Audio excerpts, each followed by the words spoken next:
Thank you for tuning in to Kino Reads Goosebumps. This week, welcome to Dead House. Amanda and Josh aren't too sure about the old house they've just moved into. It's spooky and probably haunted. And their new neighbourhood, Dark Falls, is pretty creepy too. Their parents don't understand them. You'll get used to it, they say. Go out and make some new friends. But the kids Amanda and Josh meet are twice as weird as the house. Not exactly what their parents had in mind. They're friendly, alright.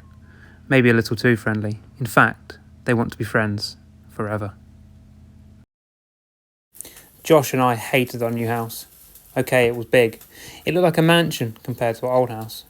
It was a tall, red brick house with a sloping black roof and rows of windows framed by black shutters. It's so dark, I thought, studying it from the street. The whole house was covered in darkness, as if it were hiding from the shadows of the gnarled old trees that bent over it. It was the middle of July, but dead brown leaves blanketed the front garden. Our trainers crunched over them as we trudged up the gravel drive. Tall weeds poked up everywhere through the dead leaves.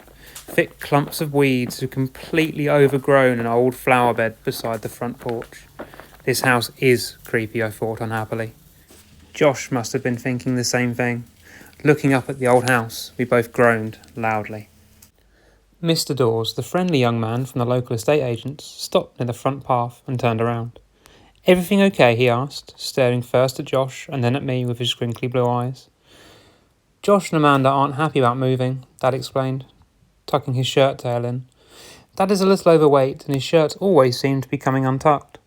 "It's hard for the kids," my mother added, smiling at Mr. Dawes, her hands shoved into her jeans pockets as she continued up to the front door. "You know, leaving all their friends behind, moving to a strange new place." "Strange is right," Josh said, shaking his head. "This house is gross." Mr. Dawes chuckled. "It's an old house, that's for sure," he said, patting Josh on the shoulder. "It just needs some work, Josh," Dad said, smiling at Mr. Dawes. "No one has lived in it for a while, so it will take some doing up." "Look how big it is," Mum said, smoothing back her straight black hair and smiling at Josh. "We'll have a room for a study and maybe a TV room too. You'd like that, wouldn't you, Amanda?" I shrugged. A cold breeze made me shiver. It was actually a beautiful summer's day, but the closer we got to the house, the colder I felt. I supposed it was because of all of the old, tall trees. I was wearing white tennis shorts and a sleeveless t-shirt. It had been hot in the car, but now I was freezing. Maybe it'll be warmer in the house, I thought. "How old are they?" Mr. Dawes asked Mum, stepping onto the front porch. "Amanda is 12, Mum answered, and Josh was 11 last month." "They look so much alike," Mr. Dawes told Mum. I couldn't decide if that was a compliment or not. "I suppose it's true. Josh and I are both tall and thin and have curly brown hair like Dad's, and dark brown eyes. Everyone says we have serious faces." "I really want to go home," Josh said, his voice cracking. "I hate this place. My brother is the most impatient kid in the world, and when he makes up his mind about something, that's it. He's a little spoiled. At least, I think so. Whenever he makes a big fuss about something, he usually gets his own way. We may look alike, but we're really not that similar. I'm a lot more patient than Josh is, a lot more sensible. Probably because I'm older and because I'm a girl." Josh was holding Dad's hand and trying to pull him back to the car. "Let's go. Come on, Dad, let's go." I knew this was one time Josh wouldn't get his own way. We were moving to the house, no doubt about it. After all, the house was absolutely free. A great-uncle of Dad's, a man we didn't even know, had died and left the house to Dad in his will. I'll never forget the look on Dad's face when he got the letter from the lawyer. He let out a loud whoop and began dancing around the living room. Josh and I thought he'd flipped or something. "My great-uncle Charles had left us the house in his will," Dad explained, reading and rereading the letter. "It's in a town called Dark Falls." "Huh?" Josh and I cried. "Where's Dark Falls?" Dad shrugged. "I don't remember your Uncle Charles," Mum said, moving behind Dad to read the letter over his shoulder. "Neither do I," admitted Dad, "but he must have been a great guy." "Whoa, this sounds like an incredible house." He grabbed Mum's hands and began dancing happily with her across the living room. Dad certainly was excited. He'd been looking for an excuse to give up his boring office job and devote all of his time to his writing career. This house, absolutely free, would be just the excuse he needed. Now, a week later, here we were in Dark Falls, a 4-hour drive from our home. Seeing our new house for the first time, we hadn't even gone inside, and Josh was trying to drag Dad back to the car. "Josh, stop pulling me," Dad snapped impatiently, trying to tug his hand out of Josh's grasp. Dad glanced helplessly at Mr. Dawes. I could see that he was embarrassed by how Josh was carrying on. I decided maybe I could help. "Let's go, Josh," I said quietly, grabbing Josh by the shoulder. "We promised we'd give Dark Falls a chance, remember?" "I already gave it a chance," Josh whinged, not letting go of Dad's hand. "This house is old and ugly and I hate it." "You haven't even gone inside," Dad said angrily. "Yes, let's go in," Mr. Dawes urged, staring at Josh. "I'm staying outside," Josh insisted. He can be really stubborn sometimes. I felt just as unhappy as Josh looking at this dark, old house, but I'd never carry on the way Josh was. "Josh, don't you want to choose your own room?" Mum asked. "No," Josh muttered. He and I both glanced up at the first floor. There were two large bay windows side by side up there. They looked like two dark eyes staring back at us. "How long have you lived in your present house?" Mr. Dawes asked Dad. Dad had to think for a second. "About 14 years, he answered. "The kids have lived there all their lives." "Moving is always hard," Mr. Dawes said sympathetically, turning his gaze on me. "You know, Amanda, I moved here to Dark Falls just a few months ago. I didn't like it much either at first, but now I wouldn't live anywhere else." He winked at me. He had a cute dimple on his chin when he smiled. "Let's go inside. It's really quite nice. You'll be surprised." All of us followed Mr. Dawes except Josh. "Are there other kids in this street?" Josh demanded. He made it sound more like a challenge than a question. Mr. Dawes nodded. "The school's just 2 blocks away," he said, pointing up the street. "See?" Mum quickly cut in. "A short walk to school. No more long bus rides every morning." "I liked the bus," Josh insisted. His mind was made up. He wasn't going to give my parents a chance, even though we'd both promised to be open-minded about the move. I don't know what Josh thought he had to gain by being such a pain. I mean, Dad already had plenty to worry about. For one thing, he hadn't been able to sell our old house yet. I didn't like the idea of moving, but I knew that inheriting this big house was a great opportunity for us. We were so cramped in a little house, and once Dad managed to sell the old place, we wouldn't have to worry about money at all anymore. Josh should at least give it a chance. That's what I thought. Suddenly, from our car, at the foot of the drive, we heard Petey barking and howling and making a fuss. Petey is our dog, a white, curly-haired terrier, cute as a button and usually well-behaved. He never minded being left in the car, but now he was yowling and yapping at full volume and scratching at the car window, desperate to get out. "Petey, quiet, quiet," I shouted.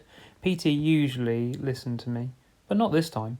"I'm going to let him out," Josh declared, and took off down the drive towards the car. "No, wait," Dad called, but I don't think Josh could hear him over Petey's wails. "Might as well let the dog explore," Mr. Dawes said. "It's going to be his house too." A few seconds later, Petey came charging across the lawn, kicking up brown leaves, yipping excitedly as he ran towards us. He jumped on all of us as if he hadn't seen us in weeks, and then, to our surprise, he started growling menacingly and barking at Mr. Dawes. "Petey, stop," Mum yelled. "He's never done this," Dad said apologetically. "Really, he's usually very friendly. He probably smells something on me. Another dog, maybe?"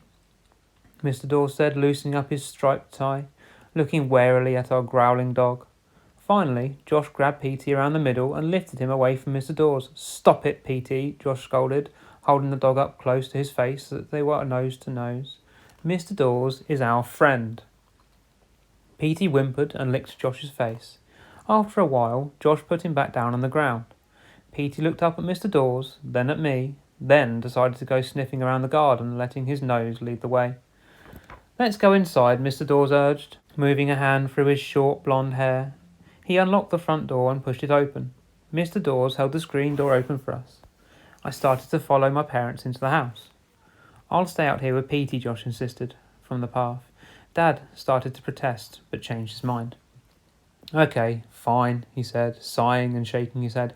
"I'm not going to argue with you. Don't come in. You can live outside if you want." He sounded really exasperated. "I want to stay with Petey," Josh said again, watching Petey nose his way through the dead flower bed. Mr. Dawes followed us into the hall, gently closing the screen door behind him, giving Josh a final glance. "He'll be fine," he said softly, smiling at Mum. "He can be so stubborn sometimes," Mum said, apologetically. She peeped into the living room. "I'm really sorry about Petey. I don't know what got into him." "No problem. Let's start in the living room," Mr. Dawes said, leading the way. "I think you'll be pleasantly surprised by how spacious it is. Of course, it needs work." He took us on a tour of every room of the house. I was beginning to get excited. The house was pretty cool, really. There were so many rooms and so many cupboards, and my room was huge and had its own bathroom and an old-fashioned window seat where I could sit at the window and look down the street. I wish Josh had come inside of us. If he could see how great the house was inside, I knew he'd start to cheer up. I couldn't believe how many rooms there were. Even a finished attic filled with old furniture and stacks of old mysterious boxes we could explore. We must have been inside for at least half an hour. I didn't really keep track of time. I think all three of us were feeling cheered up. Well, I think I've shown you everything, Mr. Dawes said, glancing at his watch. He led the way to the front door.